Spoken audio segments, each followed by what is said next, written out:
जय श्री श्याम दोस्तों। आस्तिक कहानियों में आपका स्वागत है। श्रावण माह महत्तम 21वां अध्याय।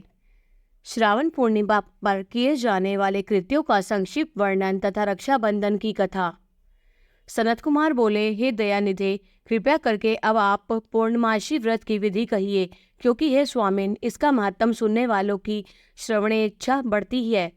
ईश्वर बोले, हे सनत कुमार, इस श्रावण मास में पूर्णिमा तिथि को उत्सर्जन तथा उपाकर्म संपन्न होते हैं। पौष की पूर्णिमा तथा माघ की पूर्णिमा तिथि उत्सर्जन कृत्य के लिए होती है, अथवा उत्सर्जन कृत्य हेतु पौष की प्रतिपदा अथवा माघ की प्रतिपदा तिथि विहित है, अथवा रोहिणी नामक नक्षत्र उत्सर्जन कृत्य के लिए प्रशस्त होता है, अथवा अन्य कालों में भी अपनी अपनी शाखा के अनुसार उत्सर्जन तथा उपाकर्म दोनों का साथ साथ करना उचित माना गया है।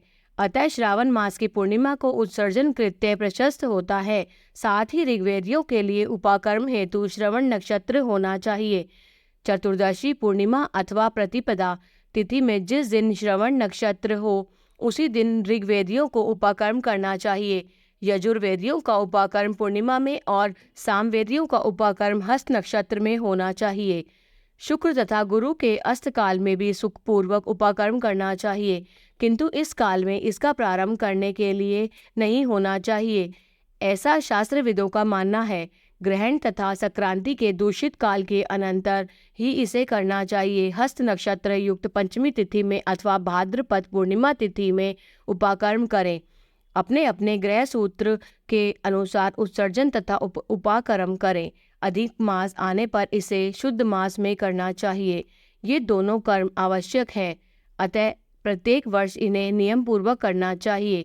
उपाकर्म की समाप्ति पर द्विजातियों के विद्यमान रहने पर स्त्रियों का सभा में सभा दीप निवेदन करना चाहिए। उस दीपक को आचार्य ग्रहण करे या किसी अन्य ब्राह्मण को प्रदान कर दे।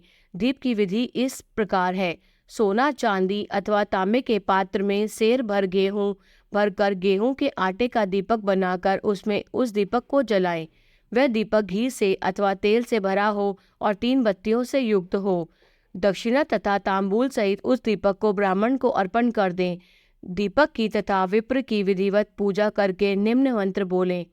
सदक्षिणः सतांबूलः सभा दीपो युक्तम अर्पितो देवदेवस्य मम संतु मनोरथाः।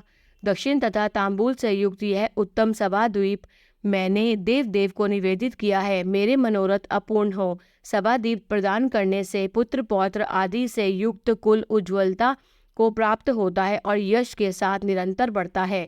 इसे करने वाली स्त्री दूसरे जन्म में देवांगनाओं के समान रूप प्राप्त करती है।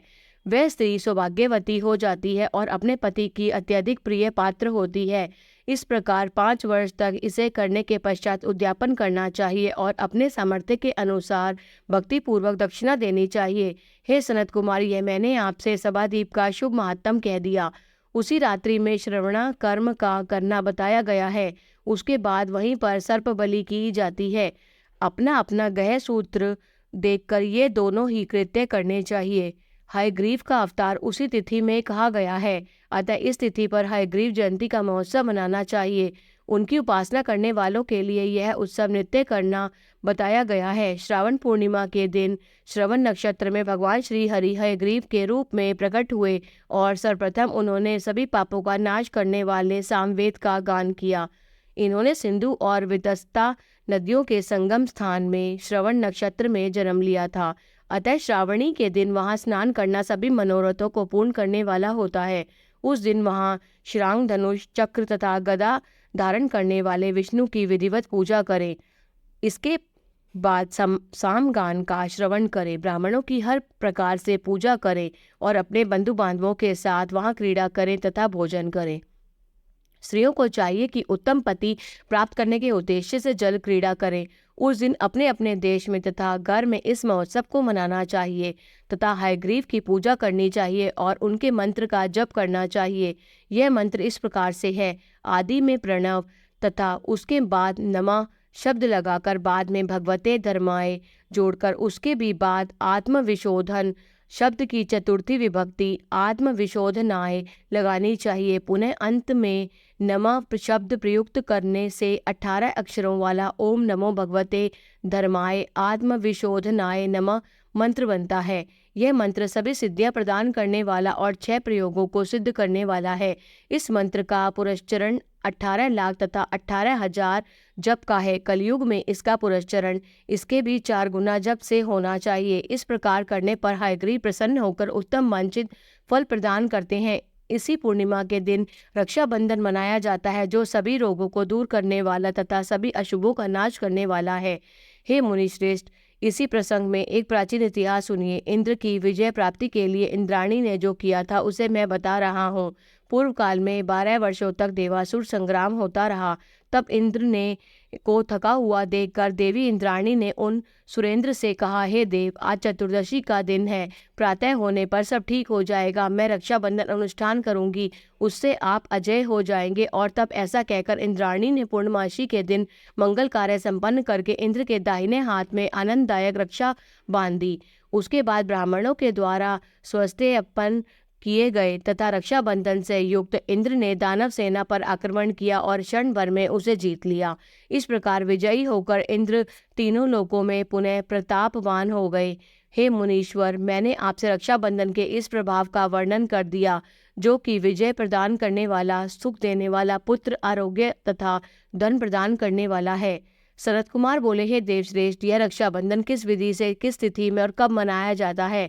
हे देव, कृपा करके इसे बताइए। हे भगवान, जैसे जैसे आप अद्भुत बातें बताते जा रहे हैं, वैसे वैसे अनेक अर्थों से युक्त कथाओं को सुनते ही मेरी तृप्ति नहीं हो रही है। ईश्वर बोले, हे बुद्धिमान मनुष्य को चाहिए कि श्रावण का महीना आने पर पूर्णिमा तिथि को सूर्योदय समय श्रुति स्मृति के विधान से स्नान करें।